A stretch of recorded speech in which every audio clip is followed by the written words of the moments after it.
بلکہ جب ہم شیعہ کی معتبر اور مستند کتابیں اٹھا کے دیکھتے ہیں تو ان کتابوں سے بالکل واضح نظر آتا ہے کہ بیسک بنیادی طور پہ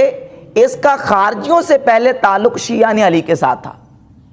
یہ شیعہ علی کہلواتا تھا۔ اور میں انشاءاللہ آپ کے سامنے حوالے پیش کرتا ہوں، ملا باقر مجلسی اہل تشیع کا بہت بڑا عالم ہے، ملا باقر مجلسی، اس کی کتاب ہے بہار الانوار، 110 جلدوں میں، مؤسسۃ العلم بیروت لبنان سے شائع ہوئی، جس کی جلد نمبر 46 کے صفحہ نمبر 388 پہ، اور ایک نسخہ ہے جس کی جلد نمبر 46 صفحہ نمبر 260 پہ موجود ہے کہ سیدنا مولا علی مرزا شیر خدا کرم اللہ تعالی وجہ الکریم نے اپنے دور خلافت میں یمن کے حاکم حبیب بن منتجب کو کہا کہ تم یمن سے کچھ بندے میرے پاس بھیجو جو پڑھے لکھے ہوں، زیرک ہوں، عاقل ہوں اور پڑھے لکھے لوگ ہوں، ان کو میرے پاس بھیجو۔ تو حبیب بن منتجب نے 10 افراد مولا علی کرم اللہ تعالی وجہ الکریم کی بارگاہ میں بھیجے، جن 10 افراد میں سے ایک عبد الرحمن ابن ملجم تھا۔ وہ مولا علی رضی اللہ تعالیٰ عنہ کی بارگاہ میں جب آیا تو بہار الانوار میں موجود ہے، جلد 40 صفحہ نمبر 388 پہ، آ کے مولا علی کی بارگاہ میں ان کلمات کے ساتھ سلام عرض کیا: السلام علیک ایھا الامام العادل والبدر التمام واللیث الہمام والبطل الدرغام والفارس القمقام ومن فضل اللہ علی سائر الایام صلی اللہ علیک وعلی آلک الکرام، اشہد انک امیر المؤمنین صدقا وحقا وانک وصی رسول اللہ صلی اللہ علیہ وآلہ وسلم من بعدہ۔ ان کلمات کے ساتھ مولا علی مرزا شیر خدا کرم اللہ تعالی وجہ الکریم کی بارگاہ اقدس میں سلام کا نذرانہ عبد الرحمن ابن ملجم نے پیش کیا۔ اب مجھے بتائیں کہ یہ جو سلام پیش کر رہا ہے، یہ جو نظریہ ہے، یہ کن کا نظریہ ہے؟ وصی رسول اللہ من بعد رسول اللہ صلی اللہ علیہ وسلم، یہ کس کا نظریہ ہے؟ یہ اہل تشیع کا نظریہ ہے۔ تو اس انداز سے اس نے آ کے سلام پیش کیا مولا کائنات علی مرزا شیر خدا کرم اللہ تعالی وجہ الکریم کی بارگاہ اقدس میں۔ تو اب جب اس نے سلام پیش کیا، پھر آ کے اس نے مولا علی رضی اللہ تعالیٰ عنہ کے ہاتھ پر بیعت کی۔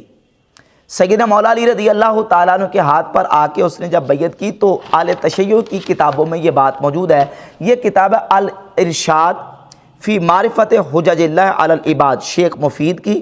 کتاب الارشاد کے صفحہ نمبر 19 پر شیخ مفید صاحب لکھتے ہیں کہ مولا علی کی بارگاہ میں جب ابن ملجم آیا تو آ کے اس نے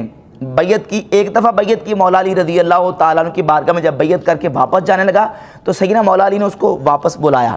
اور واپس بلا کے اس کو دوبارہ اس کی بیعت پکی کی اور اس کو تاکید کی کہ اللہ یقدر ولا ینقصا، کہ تم میرے ساتھ غداری نہیں کرو گے، میری بیعت نہیں توڑو گے۔ تو اس نے کہا میں ایسے ہی کروں گا۔ پھر دوبارہ بلایا، پھر اس کو تاکید کی، پھر سبارہ بلایا، پھر اس کو تاکید کی، اور جب بار بار اس کو تاکید کی ابن ملجم کو مولا علی رضی اللہ تعالیٰ عنہ سے بیعت لینے کے بعد،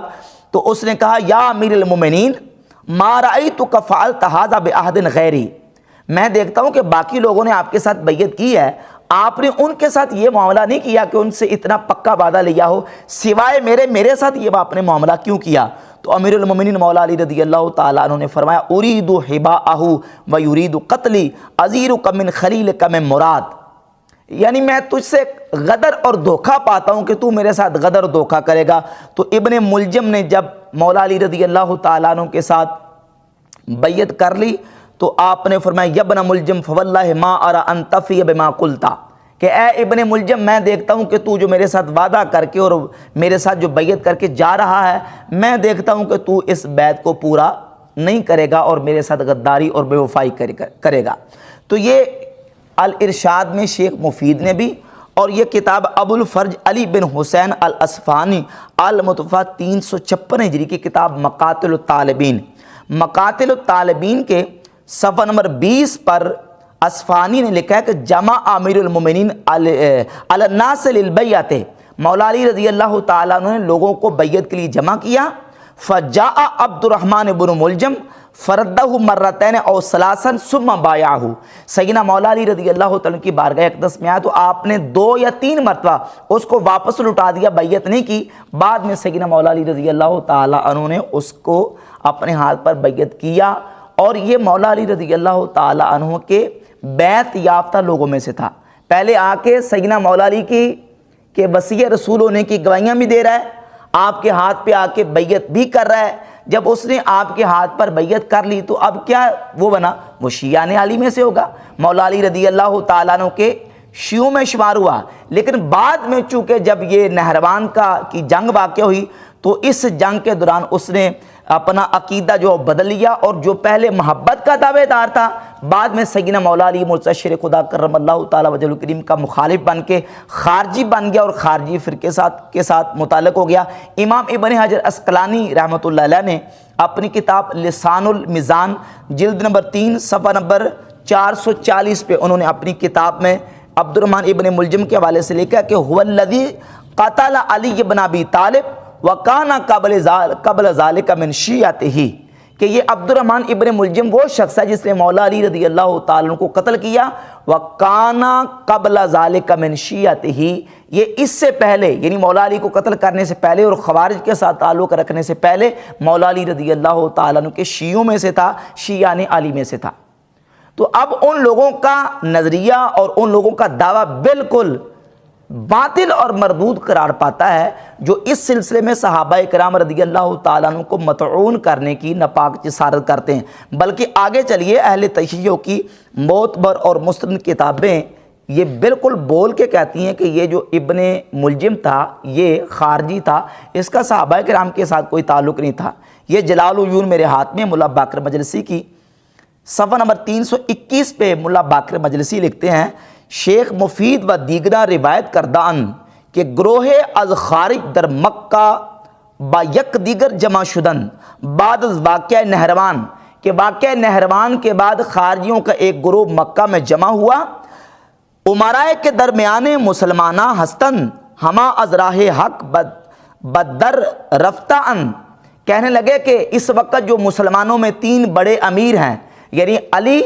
معاویہ اور عمر بن عاص، یہ تینوں اس وقت مسلمانوں میں جو موجود ہیں یہ حق سے روکنے والے ہیں۔ وہ قصہ نہروان را ذکر کردن، اور انہوں نے نہروان کا جنگ نہروان کا قصہ ذکر کیا، وہ گریستن اور رونے لگے، وہ برکشت گانے نہروان ترحم کردن، اور نہروان میں جو خارجی قتل ہوئے تھے ان پر افسوس کرنے لگے، وہ یک دیگر ہم سوگند شدن، اور ایک دوسرے کے ساتھ انہوں نے قسم کھائی کہ حضرت امیر المومنین علیہ السلام و معاویہ و عمر بن العاص را در یک شب قتل آوردن،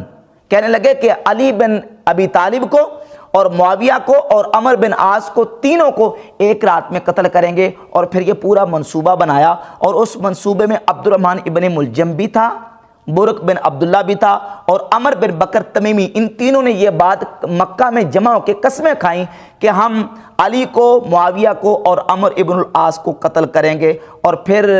ابن ملجم نے قسم کھا کے کہا کہ میں اس بات کی ذمہ داری اور گارنٹی دیتا ہوں کہ میں علی کو قتل کروں گا، برق بن عبداللہ نے کہا کہ میں معاویہ کو قتل کروں گا، اور عمر بن بکر التمیمی نے کہا کہ میں عمر ابن العاص کو جا کے قتل کروں گا۔ ان تینوں نے قسمیں کھائی۔ ملا باقر مجلسی نے یہ بات لکھی ہے کہ یہ گروہ خوارج میں سے تھا۔ یہ منتل اعمال ہے شیخ عباس قمی کی،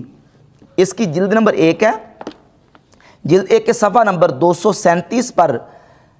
شیخ عباس قمی لکھتے ہیں کہ اما کیفیت مقتل آ حضرت چنانکہ جماعت از بزرگان نقل کردہ ان چنی اس کے گروہ از خارج کے از آن جملہ عبد الرحمن ابن ملجم بود بعد از واقع نہروان در مکہ جمع شدت۔ یہی بات جو ملا باقر مجلسی نے لکھی ہے وہی شیخ عباس قمی نے لکھی ہے کہ واقع نہروان کے بعد خارجیوں کا ایک گروہ مکہ میں جمع ہوا، اور انہوں نے وہاں بیٹھ کے پلان اور منصوبہ بنایا کہ ہم علی کو، عمر بن عاص کو اور معاویہ کو قتل کریں گے۔ یہ ہے تاریخ یعقوبی، تاریخ یعقوبی کی پہلی جلد کے صفحہ 148 پر بھی یہی بات موجود ہے، اور یہ شیخ ہاشم خراسانی کی کتاب ہے منتخب التواریخ، اس کے صفحہ نمبر 116 پہ ہاشم خراسانی صاحب لکھتے ہیں کہ بدا کے حاصل آنچے معتمدین از مورخین نوشتہ ان آس کے عبد الرحمن ابن ملجم مرادی و برقہ بن عبداللہ و دادوئی سے تن از خوارج بودن، یہ تینوں بندے جنہوں نے مولا علی، امیر معاویہ اور عمر ابن العاص کو قتل کرنے کا منصوبہ بنایا تھا، یہ تینوں کے تینوں بندے خارجی تھے۔ ان کا تعلق کس گروہ کے ساتھ تھا؟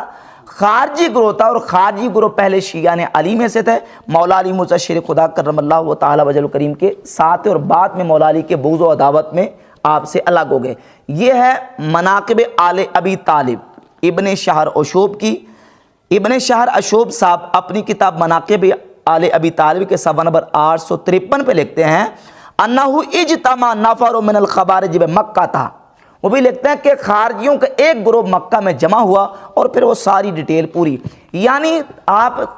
اہل تشیع کی معتبر کتابیں، مستند کتابیں اٹھا کے دیکھ لیں، میں نے کسی شیعہ مورخ کو یہ نہیں دیکھا کہ اس نے یہ لکھا ہو کہ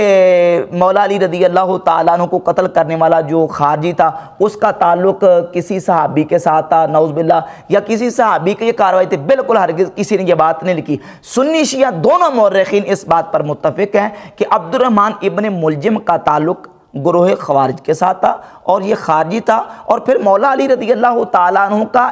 جو یہ بیعت یافتہ بھی تھا، اور پھر مولا علی رضی اللہ تعالی عنہ نے جو عبد الرحمن ابن ملجم کے ساتھ